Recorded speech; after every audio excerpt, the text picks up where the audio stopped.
Sean muy bienvenidos y bienvenidas a un nuevo capítulo de Conversaciones Desastrosas. Este espacio que nos hemos dado ya hoy día es el capítulo número 34 para ir analizando muchos temas que dicen relación con lo internacional, con lo nacional. Partimos con el proceso constituyente, pero ya hemos ido abriendo el análisis a otros temas muy contingentes. Y el día de hoy tengo el gusto de contar con un referente mundial en el tema del cual vamos a hablar, que es el doctor Cristóbal Rovira, quien nos acompaña el día de hoy.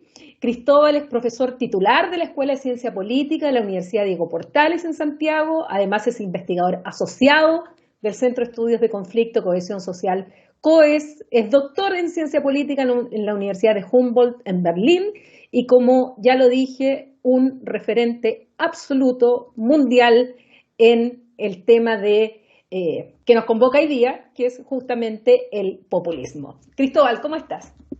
Muy bien, muy bien. Muchas gracias, Paulina, por la invitación. Muchas gracias por las palabras de bienvenida. Demasiado lago, hay muchos expertos en el mundo suelto. Soy uno entre otros. Pero eres un chileno muy citado, yo que he leído mucho en libros extranjeros, de autores extranjeros, y yo te diría que en ninguno ha faltado la nota al pie, la referencia al final a Cristóbal Rovira o Cristóbal. ¿Cómo es tu segundo apellido? Porque ese aparece tu segundo apellido, no el primero. Es la confusión, porque mi primer apellido es Rovira y el segundo es Kaltwasser, y como yo me doctoré en Alemania, la gente leía mi apellido y se iban al Kaltwasser en vez del Rovira, y por eso quedó al final siempre los dos apellidos, lo cual es un lío, pero así quedó.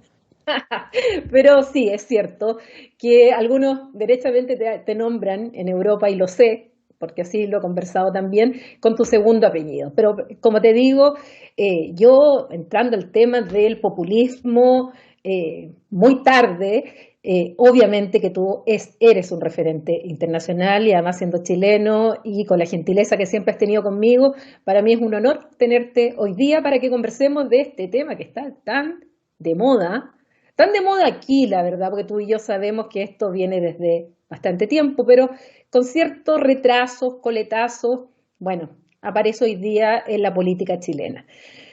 Partamos por lo más simple, Cristóbal. Estas conversaciones las escuchan personas interesadas en los temas que debatimos acá, que no necesariamente están en el área específica, la ciencia política, lo que los académicos a veces nos enredamos en algunos conceptos, pero por lo tanto es fácil. ¿Cómo podemos entender qué es el populismo? Hay una sola concepción de populismo, hay varias. Es lo mismo el populismo del que estamos hablando hoy día, del que se hablaba en Latinoamérica en los años 60, o lo que se hablaba a principios de siglo. ¿Es lo mismo? ¿Estamos en el mismo fenómeno o no? Mira, Paulina, bueno, agradezco nuevamente la invitación y agradezco nuevamente este espacio para tener una conversación, como tú bien dices, con un público más abierto. Yo creo que es parte de nuestra labor también como académicos y como tú bien indicas, a veces nos enfocamos mucho en la cuestión micro, que está muy interesante para un público muy reducido, pero yo creo que es muy bueno hacer el ejercicio pedagógico de tratar de explicar qué es lo que nosotros estudiamos, ¿no? Y parto entonces con tu pregunta inicial respecto a qué es lo que es el populismo y cómo se diferencia quizás de los distintos tipos de populismo que han habido en América Latina y el mundo. Lo primero es que el populismo no existe una sola definición unívoca, existen distintas definiciones al respecto. En parte tiene que ver con distintas disciplinas dentro de las ciencias sociales que la han analizado desde ángulos diferentes y en parte también tiene que ver con las distinciones que se hacen a nivel continental. Cuando uno menciona la palabra populismo en América Latina, como que la asociación que generalmente existe es como de despilfarro económico, por dar un ejemplo, o de autoritarismo. Cuando uno menciona la palabra populismo, tú bien lo sabes, en Europa, la asociación directa es anti-inmigración, xenofobia, ¿no? Entonces esto hace de que, dependiendo de la región desde donde se analiza el populismo, tienden a desarrollarse estudios con distintos énfasis. No obstante, me atrevería a decir que al menos desde la ciencia política, en los últimos años ha venido ganando terreno un tipo de definición, que la voy a explicar en unos minutos, un tipo de definición de que permite hacer estudios sobre el populismo en perspectiva comparada. Vale decir, podemos tratar de tener un concepto que nos ayuda a distinguir populismo en distintos países y regiones del mundo y que simultáneamente nos permite hacer, por lo tanto, comparaciones entre esos distintos tipos de populismo que pueden existir entre distintas regiones y a lo largo del tiempo. Ese tipo de definición, que insisto que no es la única, pero yo creo que se está volviendo cada vez más predominante, es lo que se llama el enfoque ideacional. Y como el mismo nombre lo indica, define al populismo como un discurso o una ideología. Y en palabras muy simples, ¿cuáles son las características de este discurso, de esta ideología populista? Son fundamentalmente dos. La primera característica es que va a plantear de que la sociedad está dividida en dos grupos. Un pueblo, que es visto como puro y como íntegro, versus una élite que es visto como deshonesta y corrupta. Esa es la primera distinción. Y la segunda es que el populismo va a plantear de que lo que tiene que hacer la política es respetar la soberanía popular a como dé lugar. Si es que yo tomo esas dos características, por lo tanto, ¿qué es lo que uno puede hacer en estudios de ciencia política? Que es parte de lo que yo hago, pero muchos otros colegas. Primero que nada es tratar de distinguir en el espacio público quiénes son los actores que tratan de desarrollar esta ideología populista. Vale decir que van a hablar de que existe una élite que es corrupta y un pueblo que es puro y que simultáneamente van a defender la soberanía popular a como dé lugar. Y como tú bien indicabas, por ejemplo, para el caso de Chile, si uno piensa en el Chile post-transición desde los años 90 en adelante, son muy pocos los casos de líderes políticos que van a articular una ideología con esas dos características. Y en segundo lugar, y con esto cierro la primera parte de la pregunta, lo otro que nosotros podemos tratar de estudiar también es quiénes son las personas de carne y hueso, como tú, como yo, como personas que podrían estar escuchando este programa, que bajo determinados contextos observan la realidad a través de los lentes del populismo. Vale decir, piensan de que en realidad la sociedad está dividida entre una élite corrupta y un pueblo soberano y a su vez plantean de que lo que tiene que hacer la política es respetar la soberanía popular a como dé lugar. Y de hecho, a través de encuestas, por dar un ejemplo, podemos tratar de determinar quiénes son aquellos ciudadanos que tienen más o menos preponderancia a creer en esta ideología populista. Bueno, si ustedes quienes nos están escuchando quieren saber más de lo que Cristóbal está planteando, hay un libro que yo recomiendo, que está aquí, que es, yo diría que es para todos aquellos que quieran saber del populismo, partir en el estudio del populismo, yo se los recomiendo, justamente porque aquí es donde Cristóbal desarrolla lo que ahora está planteando con estas características. Cristóbal, efectivamente, mira, cuando uno, sobre todo ahora, estamos en una campaña electoral, en varias campañas electorales, la verdad, se suele tender a utilizar como una forma peyorativa para descalificar al otro que piensa distinto a uno, de populista, de hacer promesas que no va a cumplir. Y la verdad es que dentro de la política, y no sé si habrá algún lugar del mundo, tú me lo dirás, donde los candidatas de partidos súper serios no prometen cosas en campaña que saben que de alguna manera no van a cumplir. Pero aquí, cada vez que alguien dice algo, es populismo, que es un poco lo que tú señalabas respecto a este despilfarro. Para mí eso es más demagogia que populismo. ¿Es todo populista demagógico y no toda demagogia populismo? Es una muy buena pregunta y observación y que nos lleva a esta discusión de fondo respecto a no solo qué es lo que es el populismo, sino cómo se utiliza la palabra populismo en el debate político. Y como tú bien indicas, generalmente la palabra populismo tiene una connotación peyorativa, negativa. Cuando uno escucha el debate, si es que uno lee las noticias y dice esta política pública es populista o este político es populista, lo que están diciendo es que es malo, ¿no? Y nosotros desde la academia, el ejercicio que tratamos de hacer es no hacer una evaluación si es que el populismo es bueno o malo, que lo podemos hacer, ojo, y lo podemos conversar, y yo creo que hay investigaciones empíricas al respecto, pero necesitamos un concepto que sea un poquito más objetivo. Y como lo conversamos anteriormente, la definición que yo he planteado, el populismo no es ni malo ni bueno, es una ideología política que dice que existe un pueblo y existe una élite y hay que respetar la soberanía popular, punto. Yo no estoy diciendo que el populismo sea bueno o malo, pero podemos hacer investigaciones al respecto. Sin embargo, en el debate político generalmente se utiliza esta palabra de esta manera derogatoria y tratamos de acusar a nuestros adversarios como aquellos que efectivamente son los que profesan una ideología populista. Y esto se vincula muchas veces con la demagogia, con la idea de que populista es todo aquel que promete determinadas cosas que sabe que en estricto rigor no se pueden llevar a cabo, pero las promete para ganar elecciones. Y aquí yo creo que hay distintas observaciones que uno puede hacer. La primera es la que tú ya indicabas en tu pregunta. En estricto rigor, toda la política tiene algún grado de demagogia. Y uno puede pensar en el político más serio del mundo, Angela Merkel, que uno podría decir hoy en día que está de moda, ¿no? Porque se está retirando la política, pero es visto como un ejemplo. Y Angela Merkel, por cierto, que ha hecho determinadas promesas que el día de mañana no las puede terminar cumpliendo. Probablemente mucho menos que alguien como Donald Trump, no lo pongo en duda, ¿no? Pero nuevamente eso no es el criterio esencial a través del cual nosotros podemos distinguir de que alguien sea populista o no. Y de manera contraria podríamos encontrar algún político que sea muy demagógico, en el sentido que trate de promover determinadas ideas que sabe que no se van a poder llevar a cabo, pero que no necesariamente vamos a considerar que desarrolla un discurso populista.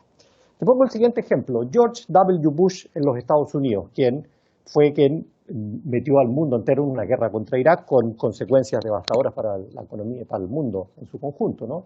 En general, nadie va a considerar de que George W. Bush es un ejemplo de populismo. ¿Por qué? Porque él no desarrolla este discurso de élite versus pueblo, soberanía popular, etc. Pero ¿qué es lo que nosotros sabemos? De que George W. Bush, si pensamos en despilfarro fiscal, fue terrible. Si uno analiza el déficit público genera George W. Bush es gigantesco. Pero los economistas no dicen de que George W. Bush es populista. Pero cuando alguien sí propone gastar mucho, dicen, ese sí es populista, lo cual nuevamente nos está mostrando un poco estos sesgos de los cuales nosotros estamos hablando. Y además, si uno piensa en demagogia, uno podría decir, bueno, George W. Bush prometió, de hecho, que bueno, la guerra a Irak lo que iba a hacer era generar paz alrededor de todo el mundo, la idea de que podemos imponer regímenes democráticos y a través de puras imposiciones de regímenes democráticos se van a solucionar los problemas de la Tierra. Y lo que Y tuvimos fue todo terminar lo con el contrario. terrorismo, su principal promesa. Y no se cumplió tampoco. O sea, podríamos decir, es completamente demagógico, pero no tiene nada de populismo. Entonces, es tan solo para poner un ejemplo de que tenemos que ser un poquito más cuidadosos con el uso de estos conceptos, por lo menos desde un análisis más académico y menos de la confrontación política del día a día, ¿no? Y dentro de estos personajes, te quiero preguntar por algunos a nivel europeo, que son los que yo más manejo, pero quiero aterrizarlo también a la política chilena. ¿Tú consideras populista, por ejemplo, a Putin? Porque yo he leído que algunos sí lo consideran y otros no lo consideran populista. Mira, Y en el caso de Chile, te voy a poner otro ejemplo para hacerte la pregunta, uno a nivel internacional y otro a nivel nacional. Joaquín Lavín, que ya anunció su retiro de la política, pero durante mucho tiempo se le acusaba de populista, sobre todo con este discurso cosista de la preocupación de la gente y del semáforo y el botón de pánico y no sé qué más. Te pregunto respecto de ambos. Según esta categorización, ¿son populistas o no son populistas ambos personajes, digamos? Mira, la primera, te voy a responder la pregunta, pero la primera respuesta que yo siempre brindo frente a esto es decirle a alguien, por ejemplo, a veces me ha pasado de que la otra vez, cuando estábamos en el periodo pre-COVID y uno podía viajar por el mundo, me acuerdo de haber ido a Valencia a presentar la traducción de mi libro al catalán. Y alguien me pregunta, ¿usted cree que el movimiento catalán es efectivamente populista? Y yo les digo, miren, yo no soy experto en el movimiento catalán. Te viene ese seminario. Pero ahí yo ¿qué es lo que les dije? Si es que yo tuviese que responder esta pregunta, que no se las puedo responder, ¿qué es lo que yo haría? Leería qué es lo que dicen los líderes de ese movimiento. ¿Articulan la ideología populista sí o no? Y por lo tanto lo que voy a tratar de identificar es, ¿hablan de una élite corrupta y hablan de un pueblo puro? Y simultáneamente defienden la soberanía popular a como dé lugar. Y si es que yo puedo identificar esos elementos y que hacen uso de esos elementos de manera sistemática, no que lo mencionan solo una vez, lo más probable es que voy a estar frente a algún tipo de liderazgo que articula una ideología populista. Por lo tanto, ese es el tipo de material empírico que uno tiene que tratar de recoger para responder la pregunta. Vamos entonces a usar este material empírico imaginario, ¿no?, para responder los dos casos que tú me planteas, Putin y Joaquín Lavín. Si uno se va al caso de Putin, mi sensación, y en base también a lecturas de investigaciones, es que es un caso que no es tan claro de que lo podamos categorizar como populista. ¿Por qué? Porque recuerda que un populista va a defender no solo la idea de que existe una élite corrupta y un pueblo puro, sino que simultáneamente, y esto es clave, la defensa de la soberanía popular a como dé lugar. Es muy probable que Putin, si es que uno analiza sus discursos, te va a hablar de que existe una élite corrupta, que lo interesante es que muchas veces esa élite corrupta no va a estar tanto dentro de Rusia, sino que más bien está fuera de Rusia y trata de atacar los verdaderos intereses de la nación. La idea, por dar un ejemplo, de que existen organismos internacionales que están liderados por determinadas élites a nivel global que afectan los intereses de la ciudadanía. Eso uno probablemente lo va a encontrar en Putin. Y probablemente puede ser que uno encuentre algo también de la idea de que existe un pueblo puro, que es el pueblo ruso, que tiene determinadas características fenotípicas, ¿no? Y que lo va a llevar más bien hacia un populismo de derecha de tipo xenófobo. Pero recuerda que está el segundo elemento que es trascendental, y es que hay que respetar la soberanía popular a como dé lugar. Si yo defiendo la soberanía popular a como dé lugar, en estricto rigor tengo algún tipo de concepción de un régimen democrático. Y aquí es donde Putin se nos aleja diametralmente, porque sabemos que Rusia es cualquier cosa menos un régimen democrático, por mucho que ellos digan que hay elecciones, pero sabemos que esas elecciones son libres y limpias. Entonces, eso nos muestra la ambivalencia de cómo en este caso específico de Putin, yo creo que hay ciertos elementos que podrían estar ahí, la distinción élite-pueblo, pero el segundo elemento de defensa de la soberanía popular a como dé lugar, creo que es muy difícil encontrarlo en el caso de Putin. Si nos vamos ahora al contexto nacional y Joaquín Lavín, yo creo que es un muy buen ejemplo de cómo se ha mal usado la categoría de populismo en Chile.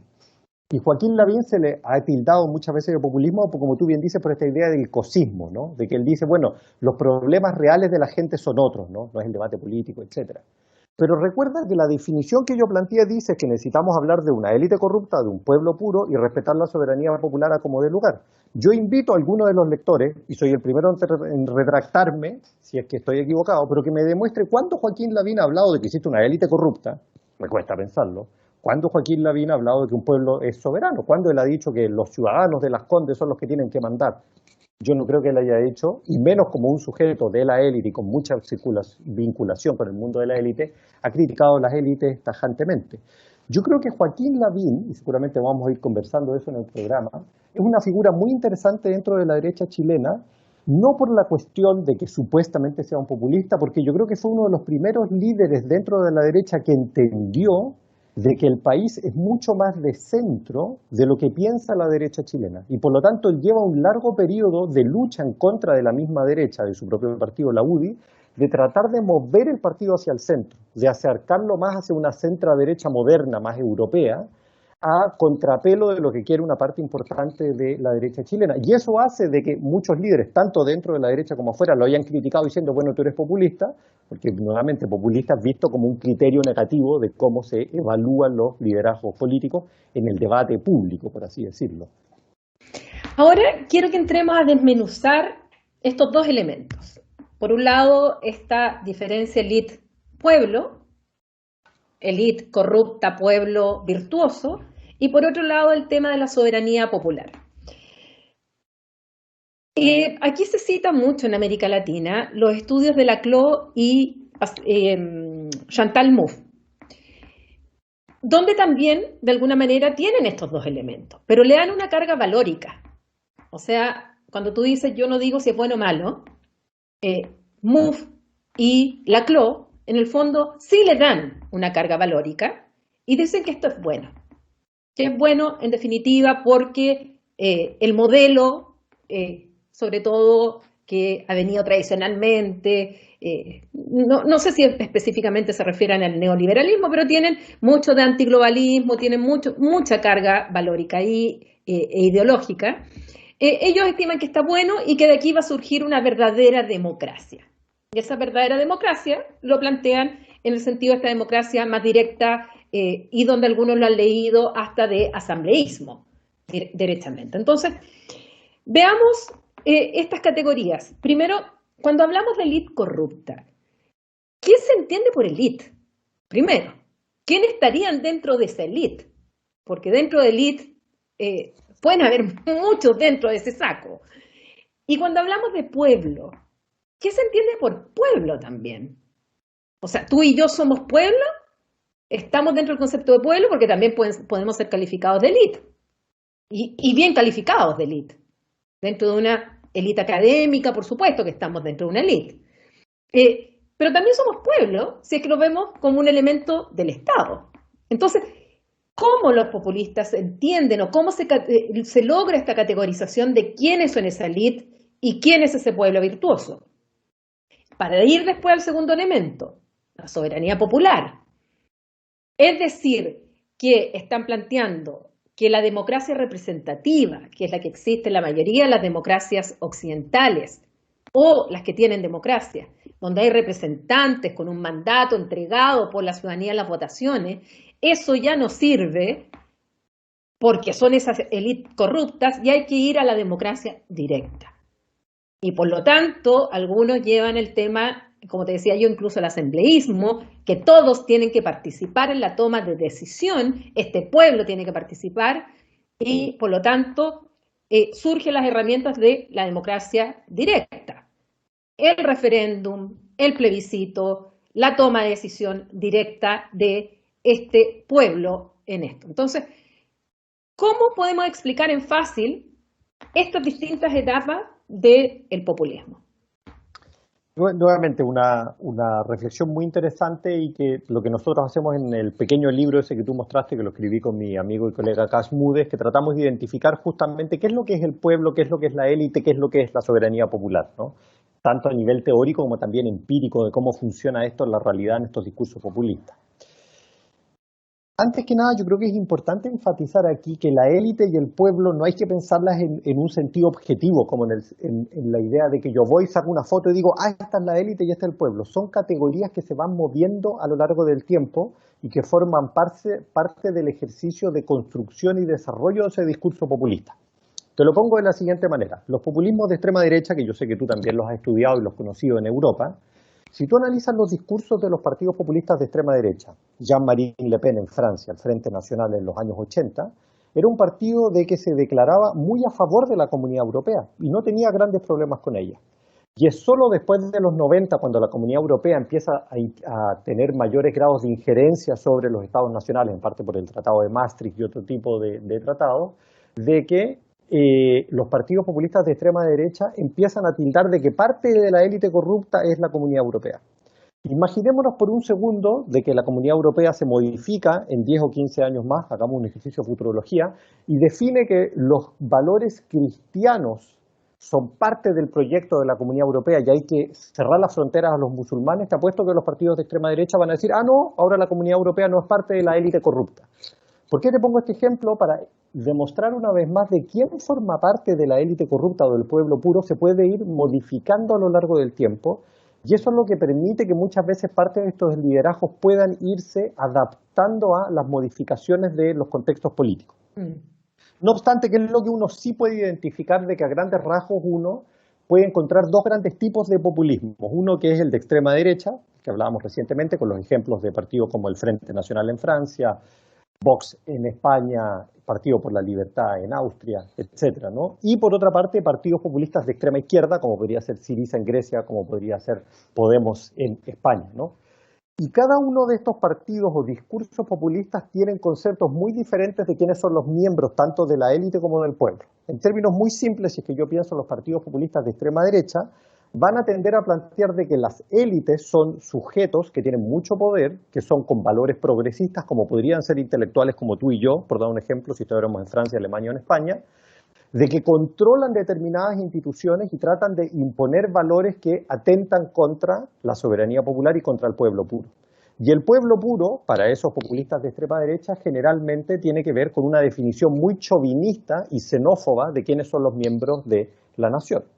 En cambio, si es que nos vamos a los populismos de extrema izquierda, lo que hacen es plantear más bien de que las élites son aquellas que defienden determinados valores y sobre todo posturas económicas de que atentan contra el bienestar de la sociedad, y por eso es que lo vinculan muchas veces con políticas neoliberales, por dar un ejemplo, y simultáneamente van a decir que el pueblo puro son todos aquellos sujetos que están excluidos de alguna manera, tanto de la toma de decisiones como de la distribución de bienes y servicios al interior de una sociedad, y eso los hace mover hacia una agenda mucho más de izquierda en vez de hacia una agenda de derecha, ¿no? Y yo creo que esos son los dos grandes tipos de populismo que uno puede identificar. Hay algunos casos híbridos por ahí medio raros, el movimiento Cinque Stelle en Italia, por dar un ejemplo, que es difícil de categorizar en el eje derecha-izquierda, pero en general estos son los dos tipos de populismo que uno puede identificar y que enfatizo nuevamente, nos muestran de que cómo se define el pueblo y la élite varía en los distintos casos, e inclusive uno podría ver de que hay variaciones a lo largo del tiempo de cómo se definen al interior de cada uno de estos populismos quienes componen tanto la élite corrupta como el pueblo puro.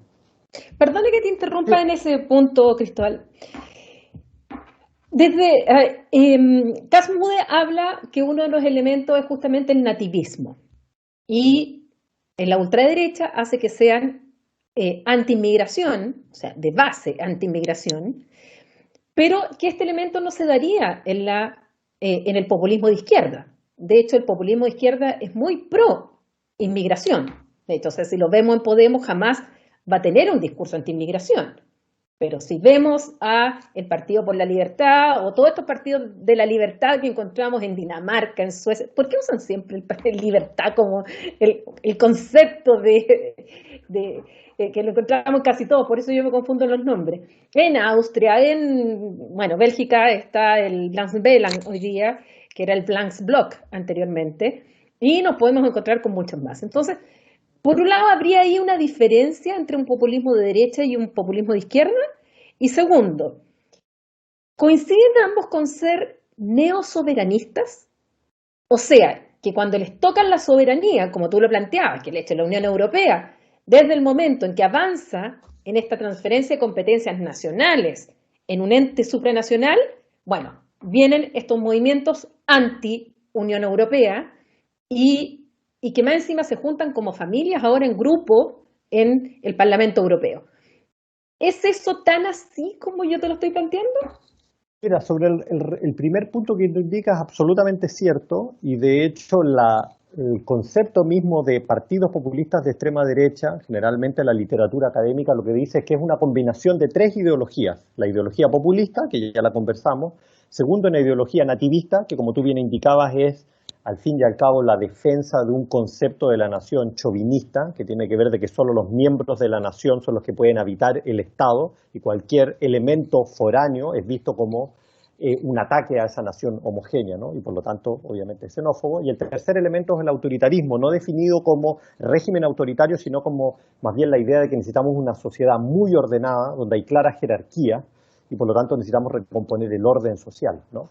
Y eso es lo prototípico de estos populismos de extrema derecha, que claramente no los vamos a ver en los populismos de extrema izquierda, donde sí va a estar la ideología populista, pero el nativismo no juega rol alguno, y tampoco las ideas autoritarias respecto a jerarquías muy fuertes al interior de una sociedad, sino que más bien lo que hacen los populistas de extrema izquierda es ser muy progresistas en temas valóricos, justamente porque no quieren jerarquías, sino que creen más bien de que hay que eliminar tipos de discriminaciones de tipo racial y de género. Y eso obviamente los diferencia claramente a estos partidos populistas de extrema derecha. El segundo elemento que tú planteas de lo de la neosoberanía o la idea de defender de que el Estado-nación tiene que ser el garante último de la fuerza, ¿no? Es un punto muy relevante y aquí uno lo puede observar desde dos ángulos. Si es que yo observo desde los votantes, que es lo que me dicen las investigaciones empíricas para Europa, y esto es muy interesante, es que aquellos que votan por los partidos populistas de extrema derecha como de extrema izquierda, en general tienden a ser euroescépticos, tienden a estar en contra del proyecto de la Comunidad Europea, lo cual de alguna manera me reflejaría lo que tú estás indicando, de que estos populistas lo que quieren hacer es de alguna manera volver al Estado-nación y disminuir el grado de injerencia que tienen los organismos supranacionales. Y por lo menos la evidencia empírica desde los votantes nos indican que esto es así. Ahora bien, yo creo que la evidencia empírica también apunta en otra dirección, de que muchos de estos votantes de extrema izquierda en algún sentido tienen un malestar contra la Comunidad Europea, o más bien dicho, contra los organismos supranacionales, no necesariamente porque los quieran eliminar, sino porque quieren de que estos organismos empiecen a, de alguna manera, escuchar de mejor manera cuáles son las demandas reales de la ciudadanía. En el sentido que muchos de estos organismos lo que han hecho en el último tiempo es priorizar una determinada agenda que no necesariamente es la agenda que amplios segmentos de la ciudadanía demandan, lo cual en Europa se volvió muy claro, por dar un ejemplo, con la gran recesión de los años 2008-2009, donde la famosa troika impone políticas de autoridad en el sur de Europa. No obstante, los ciudadanos europeos no querían ese tipo de políticas de autoridad. Eso significa que todos los españoles, todos los griegos y todos los italianos están contra la Comunidad Europea, no necesariamente, sino que más bien quieren otro tipo de Comunidad Europea. Entonces, yo creo que es verdad de que a un nivel agregado, el votante de extrema derecha y de extrema izquierda es crítico de la Comunidad Europea, pero si uno hace un análisis más fino, uno se puede dar cuenta que estos populismos de izquierda radical no es que quieran suprimir los organismos supranacionales o organismos de coordinación internacional, sino que más bien quieren modificarlos en una determinada dirección, y yo creo que esa es parte de la disputa política que estamos vivenciando en el mundo actual, sobre todo a raíz de la crisis del COVID-19, ¿no? Ahora, y en el segundo elemento, en el de la democracia, de la soberanía popular, donde se plantea la idea, en el fondo lo que plantean es una crítica a la democracia representativa, a los partidos políticos, en especial a los partidos políticos tradicionales, a este rol de mediación que tienen los partidos políticos entre la sociedad civil y el poder. Y plantean una comunicación directa casi entre el o la líder del partido o movimiento populista y la ciudadanía. Y aquí te aprovecho a hacer una segunda pregunta. ¿Todos los partidos populistas es requisito que tengan un líder carismático o puede haber populismo sin líder carismático? Mira, yo creo que el tema de la relación entre populismo y democracia, que daría para toda una conversación en sí misma, está muy bien enfocado en lo que tú estás planteando de cómo es que se relaciona el populismo con la democracia representativa. Yo creo que ahí la relación es más compleja de lo que a veces se piensa. Hay quienes dicen, bueno, el populismo está contra de la representación política. Y yo creo que hay que ser un poquito más cuidadosos, porque fíjate que estamos hablando de partidos políticos, vale decir, son fuerzas políticas que están inmersas en el proceso de ejercer la representación política. Lo que muchas veces sucede es que el populismo critica a las formas de representación existentes, le hace los partidos políticos establecidos, y en parte, no quiero que esto se escuche como populista, en parte con justa razón. Porque los partidos políticos establecidos se han ido desanclando de cuáles son los pareceres de la ciudadanía. La derecha convencional y la izquierda convencional se han ido acercando cada vez más y eso ha ido generando vacíos de representación. Y producto de estos vacíos de representación es que empiezan a surgir estas fuerzas populistas, ya sea de extrema izquierda o de extrema derecha, que critican a esos partidos convencionales. Pero fíjate tú que cuando surgen estos nuevos partidos populistas, ya sea de extrema derecha o de extrema izquierda, ejercen la función de representación política. Por lo tanto, lo que muchas veces quieren los populistas no es destruir la representación política, sino que ellos mismos ejercer la representación política y hacer que los organismos del Estado empiecen a ser controlados por aquellas fuerzas que representan de mejor manera a la ciudadanía. Por lo tanto, yo creo que la relación nuevamente entre populismo y democracia es un poquito más compleja de lo que a veces se piensa. Yo creo que el mayor problema radica en que todos los populismos, de derecha o de izquierda, son muy escépticos de lo que se suele llamar que es la democracia liberal, vale decir, la formación de determinadas instituciones liberales que no son controladas ni elegidos de manera directa por los ciudadanos. Estoy pensando en bancos centrales autónomos, estoy pensando en organismos supranacionales, estoy pensando en tribunales constitucionales, donde el control ciudadano es muy indirecto y por lo tanto muchas veces las fuerzas políticas populistas lo que hacen es cuestionar quiénes son los que controlan a esos controladores. Y que es una pregunta bastante más compleja de solucionar de lo que muchas veces se plantea. Entonces yo creo que ahí va gran parte de la crítica del populismo hacia la democracia, que insisto, es más hacia la democracia liberal que a la democracia representativa. Y sobre la segunda parte de tu pregunta que se vincula, ¿no?, con esta idea de que hasta qué punto los populismos siempre van de la mano con liderazgos carismáticos, mi respuesta es no. Y yo creo que esa es una tradición muy latinoamericana. En general, cuando pensamos de populismo en América Latina, ¿quién se nos viene a la mente? Perón, liderazgo carismático capaz de movilizar a las masas. Hugo Chávez, también un líder populista que uno lo veía en las plazas y logra conectar de muy buena manera con los ciudadanos. Pero si uno piensa en el populismo en Europa, los liderazgos carismáticos a veces están, a veces no, pero lo que es más importante es que a veces esos liderazgos carismáticos construyen partidos políticos. Partido por la Libertad en Austria, que estábamos hablando anteriormente, Jörg Haider fue su figura fundacional, muere en un accidente automovilístico y el partido sigue existiendo, independiente de la existencia de este líder que podría o no ser carismático, ¿no? Y a su vez tenemos algunos partidos políticos de extrema derecha o de extrema izquierda en Europa, donde el liderazgo carismático nunca existió necesariamente.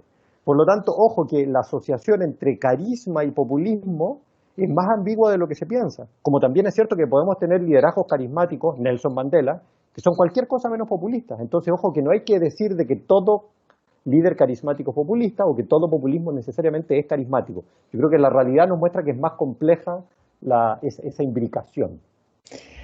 Mira, quisiera seguir todavía preguntando por esto, porque la verdad es que hay mucho, mucho que hablar, pero quiero tocar otro tema en el tiempo que nos queda, porque tú acabas de publicar, junto con Tim Bale, un libro en el cual lo que plantean como tesis es justamente algo que ya venías adelantando, que uno presta mucha atención frente en Europa a lo que está ocurriendo con los partidos tradicionales.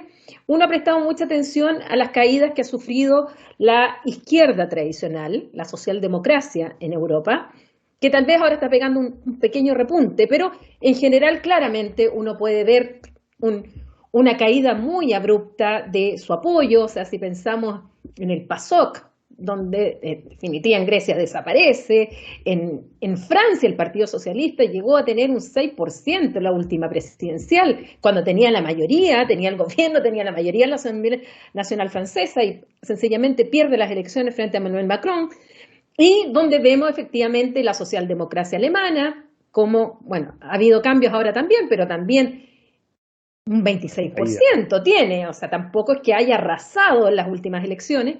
Entonces, pero uno pone el acento en las caídas que han tenido la socialdemocracia, y muchos dicen ya la socialdemocracia terminó, pero no se ha puesto la misma atención en cómo la derecha tradicional europea también ha ido perdiendo fuelle, ha ido perdiendo apoyo popular paulatinamente en Europa.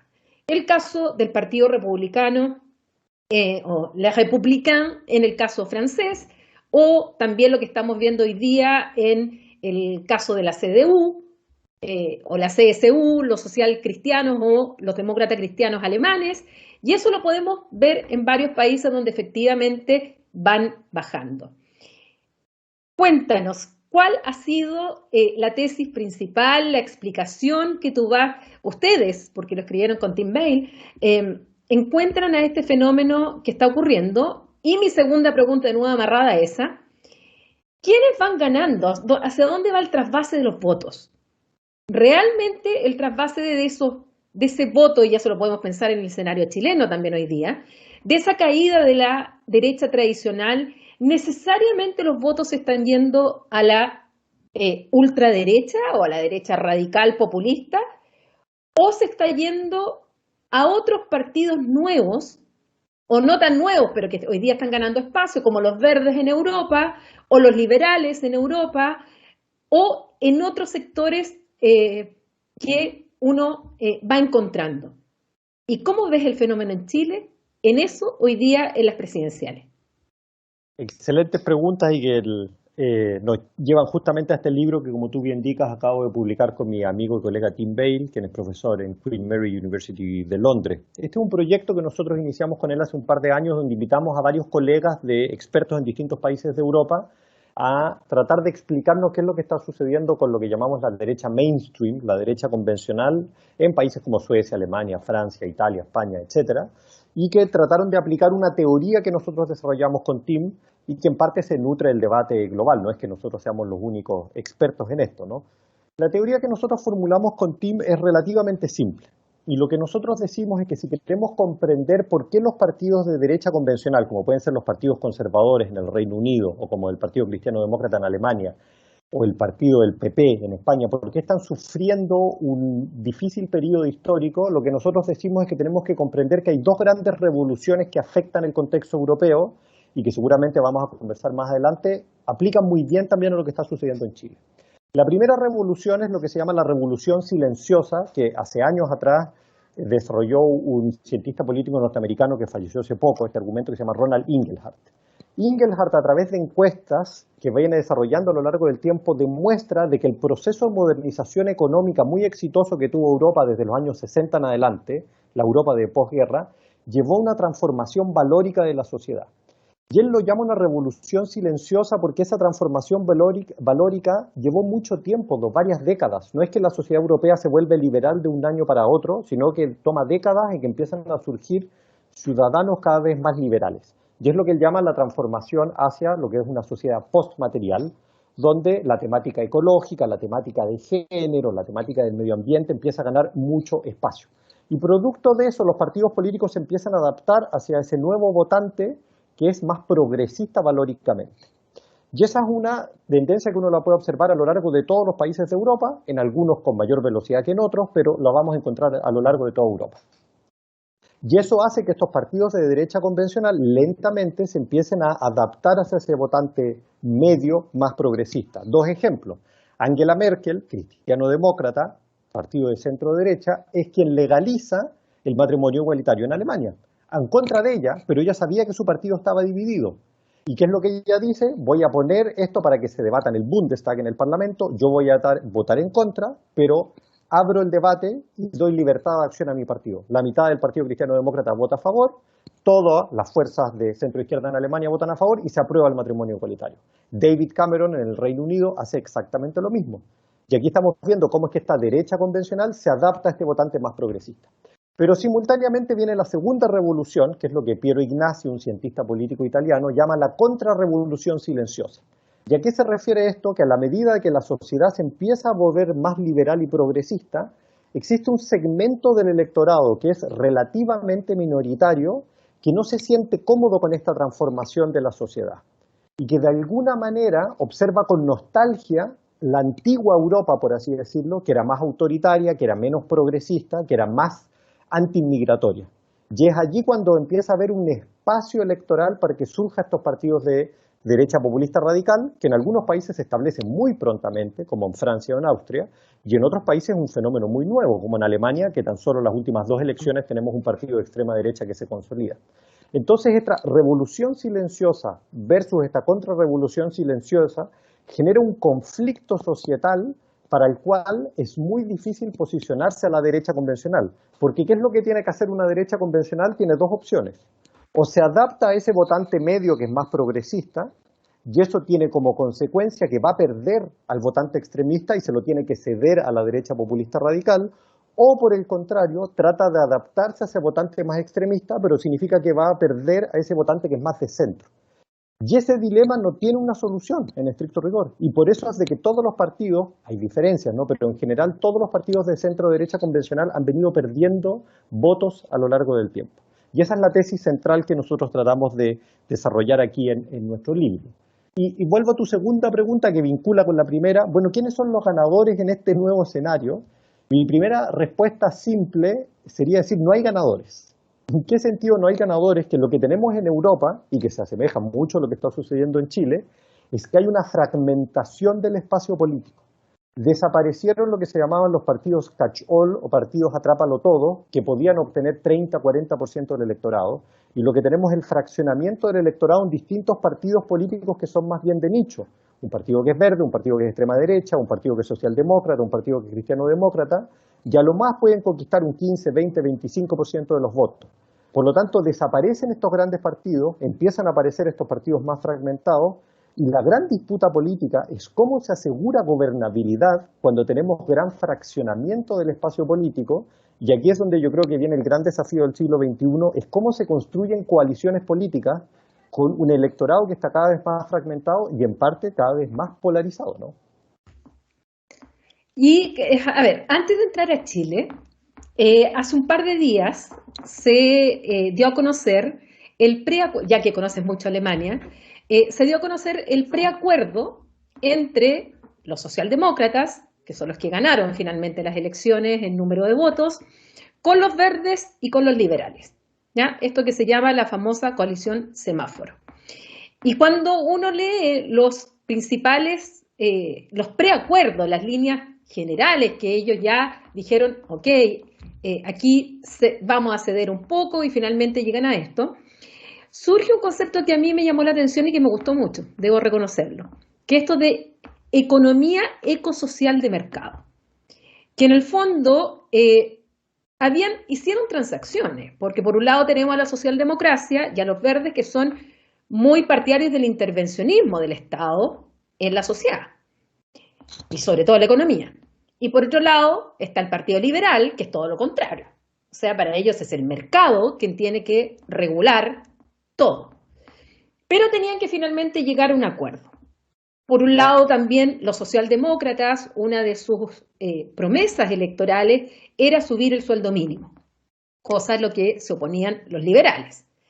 Los verdes planteaban toda su agenda justamente con el cambio climático. Dentro de ello estaba, por ejemplo, y algunos acá pueden encontrar insólito, pero para aquellos que han estado o hemos estado en Alemania, sabemos lo que significa limitar la velocidad en las autopistas, cosa que los liberales no querían.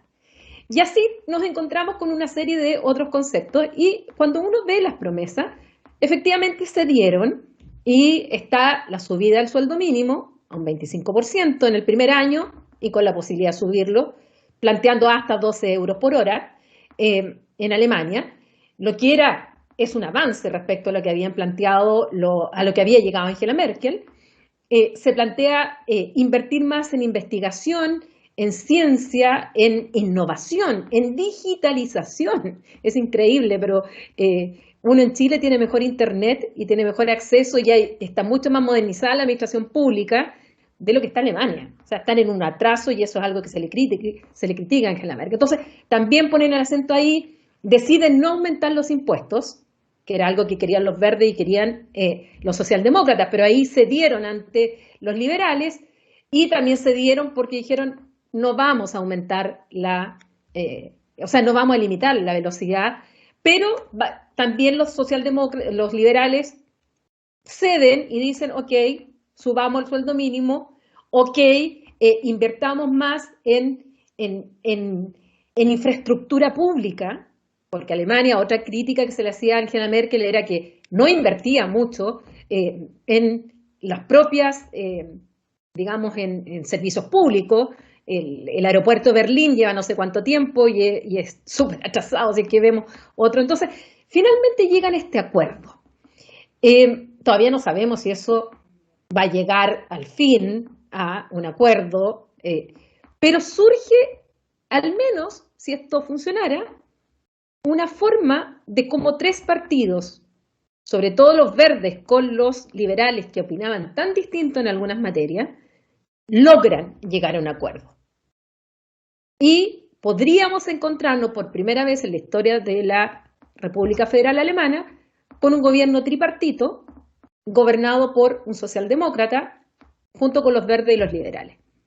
¿Cómo ves tú eso cuando justamente lo que está ocurriendo es que este fraccionamiento en sistemas parlamentarios, bueno, además el acuerdo salió bastante rápido, cada vez más los países en Europa se están demorando más en formar coalición?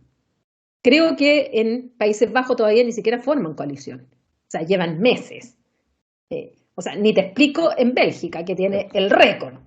Y así la propia Angela Merkel, en la elección anterior, demoró 6 meses. O sea, este fraccionamiento lleva los españoles que llevaron a nuevas elecciones, y así todo gobernaba en minoría.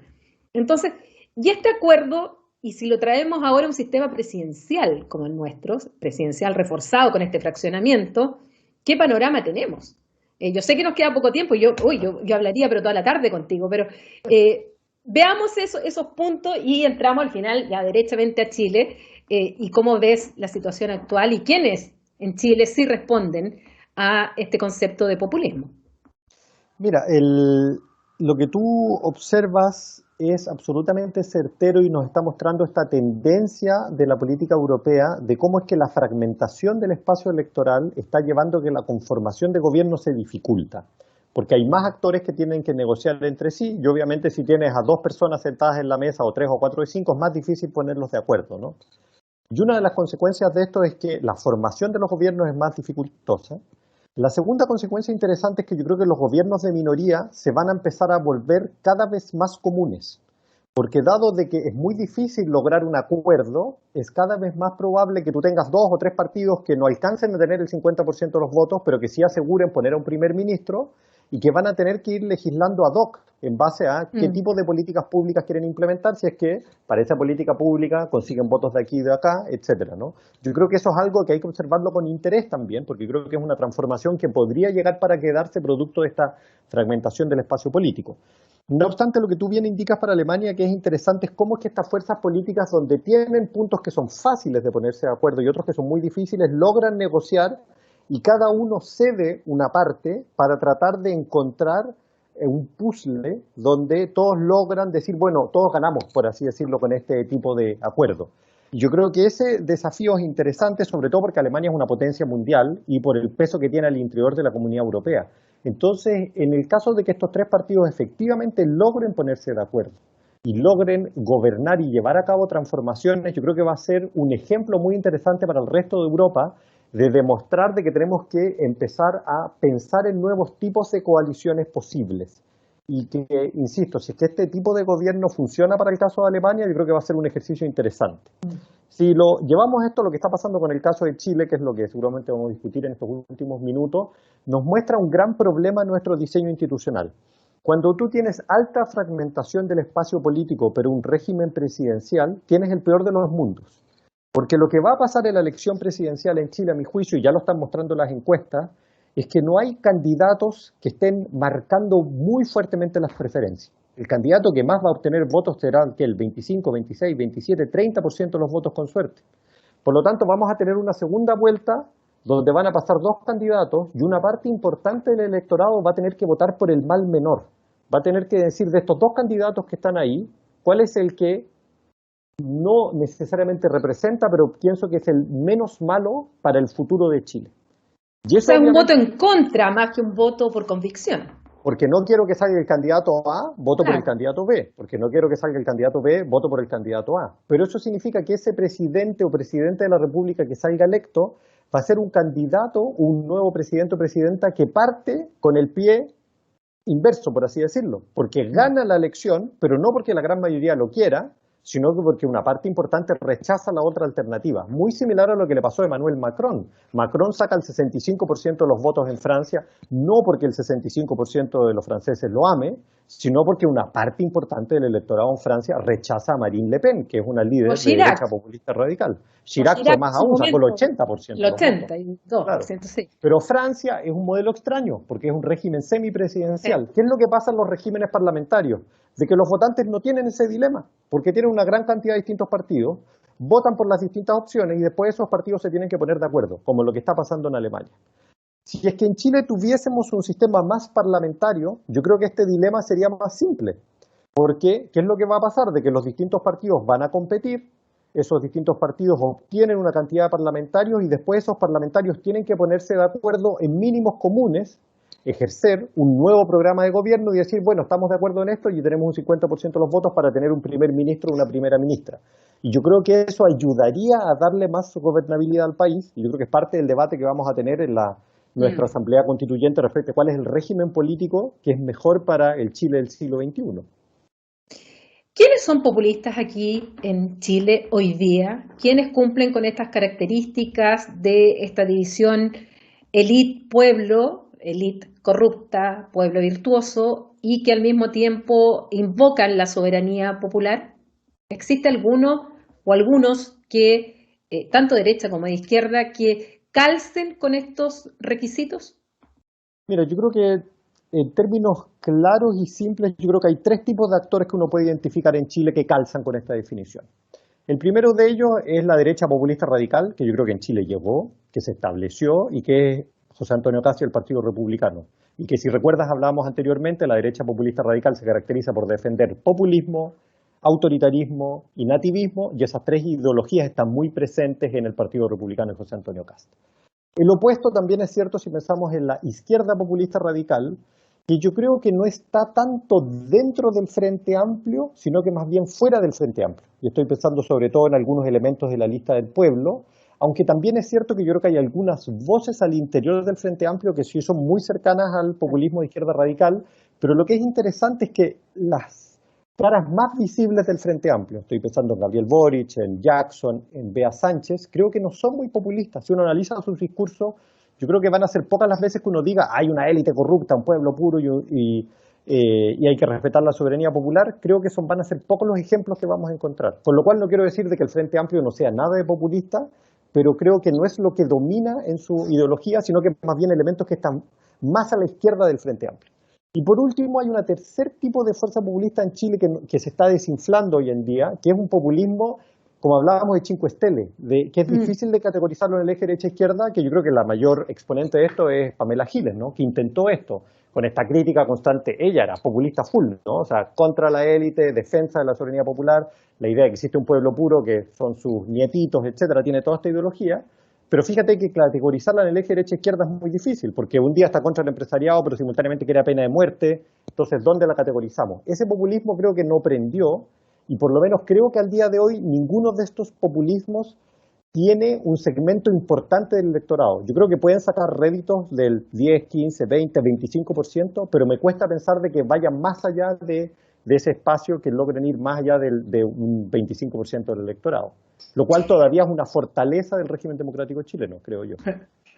Para terminar, Cristóbal, hablemos de la contrarrevolución, ese mensaje que tiene sobre todo la ultraderecha, porque creo que también se presenta en el caso de Kast, porque justamente lo que ha pasado en Europa es que cuando son las minorías quienes empiezan a exigir sus mayores derechos, bueno, surge estos grupos que lo que quieren es acallar esas minorías o están en contra, hablan de la ideología de género o también salen con discursos bastante religiosos, muy, bueno, el caso de Estados Unidos también lo podemos señalar. Entonces, entran a esa también, a esa contrarrevolución, ese mensaje de las feminazis para referirse a las feministas o que plantean, en el caso de Europa, contrarios totalmente a los movimientos LGQT más, creo que que no me equivoco. Y bueno, hasta en la última Eurocopa salió un rechazo justamente de otros a estas leyes que se han dictado contra los grupos homosexuales, lesbianas, trans, y que, por ejemplo, el estadio de Múnich para la Eurocopa se tiñó de colores. Entonces, ese discurso de la contrarrevolución, uno puede verlo en el discurso de Kast. Uno mira el discurso de Kast el año 2007, 2017, en Colombia, es eso, es plantear patria, familia y libertad, supongo que eran los tres. ¿Ves también eso tú en este discurso de la ultraderecha aquí en Chile? Absolutamente, y por eso es que yo creo que José Antonio Cast y el Partido Republicano son un muy buen ejemplo de esta derecha populista radical, de que yo creo que es un fenómeno global, no es un fenómeno de Europa Occidental, está en Europa del Este, está en Estados Unidos, está en Brasil con Bolsonaro y aterrizó en Chile con el Partido Republicano y José Antonio Cast. Y se conecta muy bien con el argumento de la contrarrevolución del cual tú hablabas, porque si bien recuerdas lo que yo explicaba hace unos minutos anteriores, es que la transformación que hemos visto en Europa, pero que de alguna manera aplica muy bien para Chile, es que producto de un proceso de modernización económica acontece un proceso de modernización cultural. La sociedad chilena a inicios de los años 90 era una sociedad muy conservadora valóricamente y era una sociedad mucho más pobre económicamente, pero producto de un proceso de transformación económica relativamente exitoso, pese a los problemas de desigualdad que existen en Chile, pero es un país que cambió dramáticamente desde el año 1990 hasta hoy en día, por aumento del ingreso per cápita, por el ascenso de determinadas clases medias, aunque siguen siendo muy precarias. Eso lleva a que esta es una sociedad hoy en día mucho más liberal culturalmente. Todos los datos de encuestas reflejan de que Chile hoy en día es mucho más liberal en temas como el aborto, como el divorcio, como el matrimonio igualitario. No obstante, hay un segmento del electorado que, insisto, reducido, no es la mayoría, de que observa con nostalgia el pasado. Y es justamente a ese segmento del electorado del cual está hablando José Antonio Cast, y por eso es que se puede hablar de una suerte de contrarrevolución. Y aquí el gran dilema que existe en Chile es muy similar al que pasa en Europa. Es qué es lo que va a hacer la derecha convencional. Y aquí hay dos opciones: o la derecha convencional claudica los valores liberales y dice, bueno, yo me muevo entonces con José Antonio Cast, y es el escenario de Hungría con Orbán, donde desaparece la derecha convencional. De hecho, Orbán históricamente era una derecha convencional y después se mueve hacia una derecha populista radical. O el escenario a la Angela Merkel, donde ella dice, yo aquí marco una línea divisoria, yo con esa derecha no tengo nada que ver, quédense ustedes con un 10-15% del electorado, pero yo soy una europeanista, yo defiendo los valores liberales y yo quiero una derecha moderada. Yo creo que Chile está en medio de esa tensión hoy en día.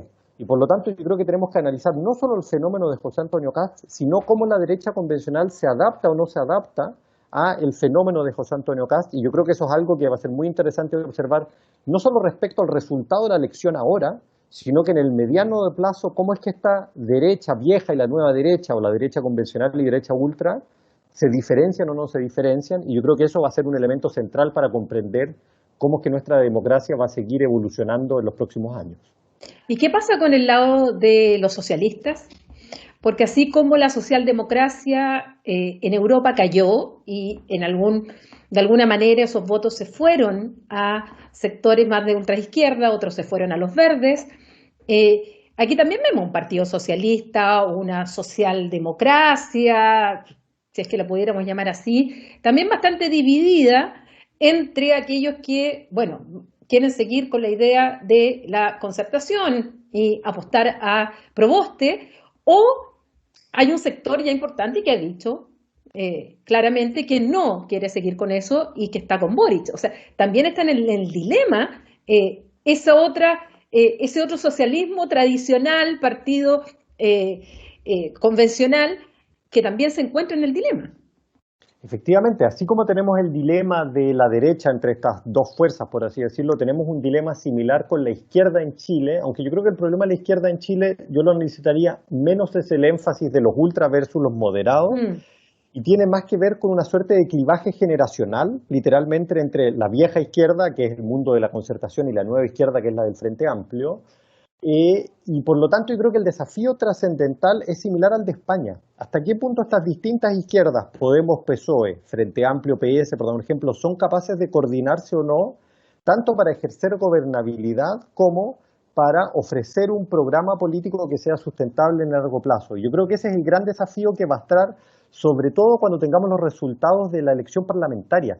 Porque, ojo, siempre pensamos, bueno, aquí el dilema es quién es el presidente de Chile. Personalmente, yo creo que la cuestión de la presidencia, sobre todo para el próximo gobierno, obviamente que el presidente de Chile es muy relevante, pero si ese presidente no puede articular una mayoría en el Congreso, va a poder hacer muy poco. Por lo tanto, yo creo que donde tenemos que poner mucha elección, mucho ojo, es la elección de noviembre respecto a qué es lo que pasa en el Parlamento. Y hasta qué punto el Parlamento va a dar espacio para que se conforme una mayoría progresista o no, que pese a sus dificultades logre articular una mayoría o no. Si eso efectivamente se da, yo creo que podría haber espacio para que surja un nuevo proyecto de centro-izquierda, que no va a ser fácil de construir, pero si esa mayoría no existe, yo creo que el escenario es mucho más complejo, y por lo tanto, insisto, yo creo que yo pondría muchos ojos a observar no solo y no tanto la presidencial, sino que sobre todo la elección parlamentaria, para ver hasta qué punto ahí hay posibilidades de coalición o no, similar a lo que sucede hoy en día en España con Podemos-PSOE. Bueno, Cristóbal, yo te agradezco muchísimo esta conversación, te lo dije, yo podría seguir toda la tarde conversando contigo porque tengo tantas cosas que preguntarte, pero lo dejaremos para otras conversaciones desastrosas más adelante. Quiero agradecerte también porque tú eres parte de un proyecto que nos ganamos en Ramonet de la Unión Europea, donde obviamente eres un referente para nosotros, para ese proyecto que vamos a desarrollar, y con la gentileza que siempre has tenido conmigo de el poder conversar hoy día con quienes nos escuchan en Conversaciones Desastrosas. Fuiste mencionado en la columna dominical de Paula Escobar, Paula, que la tuve de entrevistada la semana pasada, donde también Paula menciona a Juan Pablo Luna, quien también ha estado aquí en Conversaciones Desastrosas y que también tengo el gusto, o sea, tengo el honor de haber sido invitada para presentar su libro la próxima semana. Así es que se juntaron todas las piezas y yo estoy muy contenta porque en este espacio de Conversaciones Desastrosas he tratado de buscar eso, de conversar con especialistas en los temas de manera sencilla, que la gente que nos escucha pueda comprender y con información que sea veraz, porque en este mundo también no alcanzamos ni siquiera a hablar de las noticias falsas y de las conspiraciones, que está todo esto también vinculado. Pero muchas gracias, Cristóbal, por haber aceptado estar en el capítulo 34 de Conversaciones Desastrosas. Muchas gracias, Paulina. Que estés bien. Chao, bueno, chao. Y ustedes ya saben que encuentran este capítulo y los restantes 33 en mi canal de YouTube y además en Spotify. Nos vemos en una próxima Conversaciones Desastrosas. Hasta pronto.